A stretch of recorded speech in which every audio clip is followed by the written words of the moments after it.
जय श्री कृष्णा। राधे राधे। पितृ दोष के कारण विवाह में देरी।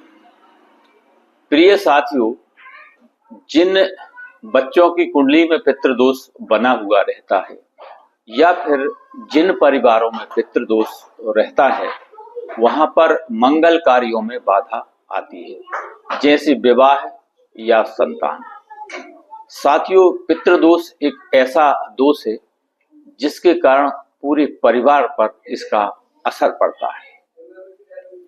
आइए हम आज बात करते हैं कि बच्चों के विवाह और संतान उत्पत्ति में ये पितृदोष क्यों बाधा उत्पन्न करता है और इसके कारण क्या हैं और इसके निवारण के उपाय क्या हैं। आज हम इस बात पर चर्चा करेंगे कि मंगल कार्यों में और विवाह या संतान उत्पत्ति में पितृदोष का क्या रोल है। साथियों, सबसे पहले हम जानते हैं कि पितृदोष किसे कहते हैं और ये होता क्यों है या पितृदोष बनता क्यों है।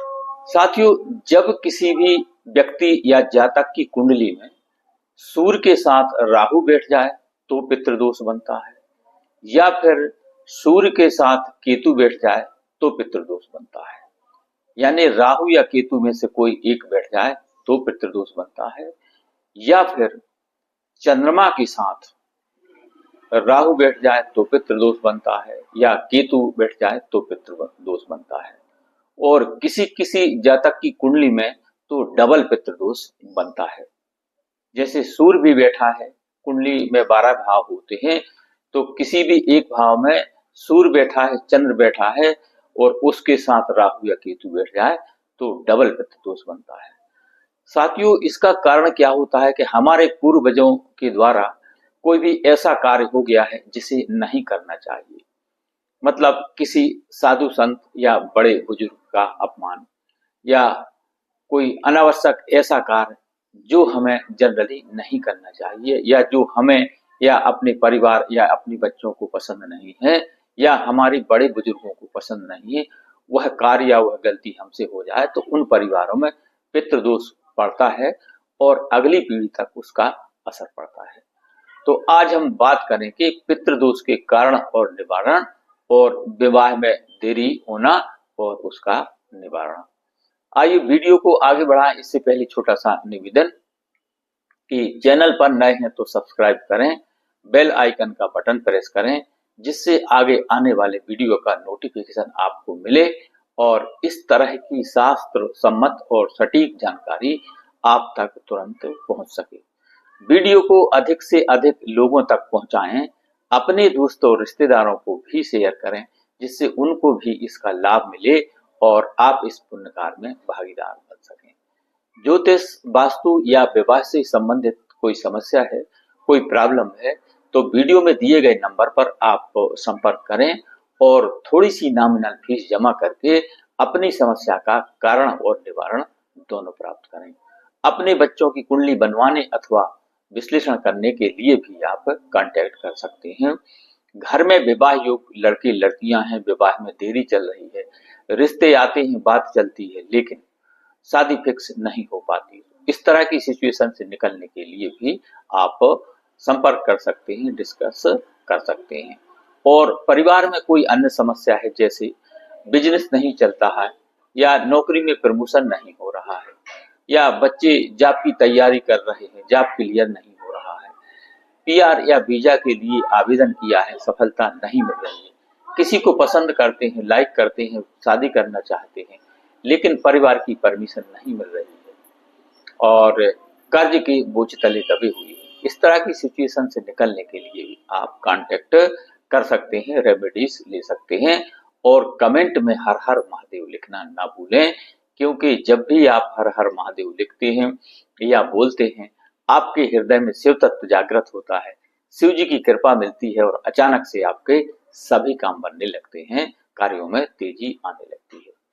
आइए आज हम बात कर रहे हैं पितृदोष के कारण संतान, विवाह और मंगल कार्यों में देरी, उनके कारण और निवारण।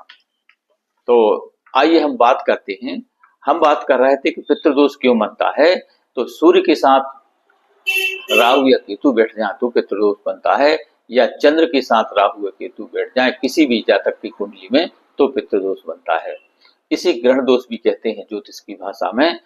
तो इसके निवारण का उपाय क्या है? साथियों, आज हम बात करते हैं कि कई ऐसे परिवार हैं जिनके परिवारों में या जिनके बच्चों की कुंडली में पितृदोष बना हुआ है, तो वो लोग बहुत परेशान होते हैं। बच्चे तो होते ही हैं, माता पिता भी परेशान हो रहे हैं और विवाह में देरी होती है और संतान में भी बाधा उत्पन्न होती है। साथियों, बिना पितृ कृपा के सत्कर्म ना होम स्वीकार होता है, ना कोई मंगल कार्य पूर्ण होता है। जिसमें विवाह और संतान ये विशेष रूप से आते हैं, यानी अगर आपके ऊपर आपके पूर्वजों या पितरों की कृपा या आशीर्वाद नहीं है तो आपको इन दो कार्यों में बाधा आती है। एक तो विवाह और दूसरा संतान उत्पत्ति। विवाह व संतान और जिंदगी के सभी शुभ कार्यों में बाधा उत्पन्न होती है। यानी इसके अलावा भी कोई आप बड़ा काम करते हैं या शुभ कार्य करते हैं तो उसमें भी आपकी बाधा उत्पन्न होती, क्योंकि हमारे पूर्वज हमसे रुष्ट रहते, नाराज रहते, तो हमें सपोर्ट नहीं करते। क्योंकि कोई भी शुभ अथवा मंगल कार्य अथवा बड़ा कार्य हमारे पितृ और हमारे इष्ट, जो हमारे इष्ट देवता हैं, कुल देवता हैं, उनके आशीर्वाद से, उनके सपोर्ट सहयोग से हमें यह कार्य, हमारे बड़े काम बनते हैं। आज हम जानेंगे कि पितृ क्या होते हैं। सामान्य व साधारण भाषा में पितरों या पूर्वजों को सभी लोग जैसे पिता है, दादा है या हमारे परदादा हैं, ये समझते हैं। लेकिन यह ज्ञान जो है यह अधूरा है। पितरों से अर्थ होता कि हमारे परिवार के वह सभी सदस्य जो अब इस दुनिया में नहीं है, जिसमें हमारे कुटुंब परिवार के सभी लोग शामिल होते हैं, जिसमें पिता, दादा, इनके अलावा परिवार व कुटुंब के सभी लोग शामिल होते हैं। अब बात आती है कि पितृ श्राद्ध की, जिसको हम पितरों का पितृपक्ष कहते हैं। यह 16 दिनों तक चलता है, जिसमें हम अपने संपूर्ण लोगों को याद करते हैं जो इस दुनिया में नहीं है। पितरों में कई पीढ़ी के कुटुंब के लोग शामिल होते हैं जिनकी मृत्यु अकाल हो जाती है या सामान्य होती है, तो उनको याद किया जाता है। उनको विशेष रूप से याद करके तर्पण किया जाता है। आजकल पारिवारिक बुराई या कुटुंब के लोगों के बीच आपसी मतभेद होने के कारण लोग ये परंपराएं भूलते जा रहे हैं, और जिसमें लोगों को लगता है कि फला व्यक्ति अब हमारे कुटुंब में नहीं आता क्योंकि हमारी उनसे बुराई है या उनसे हमारे मतभेद चल रहे हैं, जबकि ऐसा नहीं। हमारा उनसे खून का रिश्ता है, डीएनए का रिश्ता है। यानी आप, इसका मतलब ये हुआ, पितृ मतलब हमारा डीएनए, और पितरों को आप प्रणाम करते हैं तो अपने डीएनए को स्ट्रांग कर रहे हैं। और यदि आप पितरों को आशीर्वाद नहीं ले रहे हैं या उनका आशीर्वाद नहीं मिल रहा है तो आपका डीएनए कमजोर हो रहा है, वीक हो रहा है। लेकिन ऐसा नहीं है। हमारे वैचारिक मतभेद के रूप में अलग अलग कुटुंब माना जाता है। पितरों के रूप में सब एक ही हैं। आप जिनको जानते हैं उनके नाम लेकर श्राद्ध करें, और जिन्हें नहीं जानते हैं तो उनको पितृ के हिसाब से आपको श्राद्ध करना, चाहे वह कितना भी दुश्मन रहा हो, क्योंकि कहीं ना कहीं आपके खून से रिलेटेड है, आपके डीएनए से वह रिलेटेड है। आपका कर्तव्य है कि उनको मानसिक रूप से शक्ति प्रदान करें। यह 16 दिन जो श्राद्ध पक्ष के होते हैं यह बहुत ही महत्वपूर्ण होते हैं, क्योंकि सब ग्रह दोष, ग्रह नक्षत्र, कितना भी बड़ा दोष क्यों ना हो, कितनी भी बड़ी रेमेडी से श्राद्ध कर्म के द्वारा ही वह संतान में बाधा से छुटकारा मिलता है। इसके कुछ नियम भी होते हैं, जैसे भोजन आप सात्विक विचार करके ही बनाएं, विश्वास हो तो ही करें, अन्यथा नहीं करें, क्योंकि जहां विश्वास नहीं है वहां कोई सफलता नहीं है। ये सारा विश्वास का खेल है। इसका सबूत ये है कि आप और हम सभी जानते हैं कि ईश्वर है, भगवान है, लेकिन हमने देखा नहीं है, पर हमें विश्वास तो है कि ईश्वर है। बस यही बात यहाँ लागू होती है कि बस विश्वास का खेल है। और 16 दिन जब भोजन बने तब इस क्रम से आप वितरण करें। जैसे हवन में पहले भोजन की आहुति दें, गाय को भोजन दें, चींटी को भोजन दें, पक्षियों को भोजन दें, कुत्ते को भोजन दें, और ब्राह्मण भोज कराएं। उसके बाद आप या अन्य व्यक्ति भोजन ग्रहण करें और जब कुश से जल द्वारा तर्पण करें तब अंगूठे से तर्पण करें और जो पूर्व जल आप तिलक करते हैं उसे फर्स्ट फिंगर से तिलक करें, यानी जो हमारी ये तर्जनी उंगली रहती है इससे पूर्वज को तिलक किया जाता है। तो इस बात का आपको ध्यान रखना चाहिए। तो ये तो हो गई तर्पण की विधि। तो साथियों, जब किसी भी लड़का या लड़की की कुंडली में या किसी भी परिवार में पितृ दोष होता है तो इस तरीके से अपने पितरों को खुश करें, उनका आशीर्वाद लें।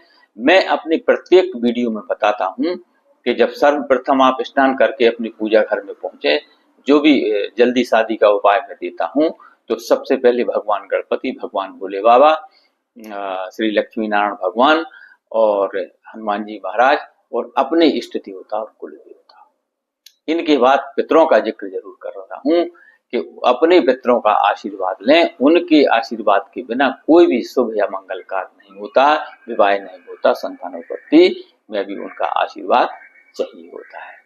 तो साथियों, ये था विवाह में पितृदोष के कारण देरी, उसके कारण और निवारण।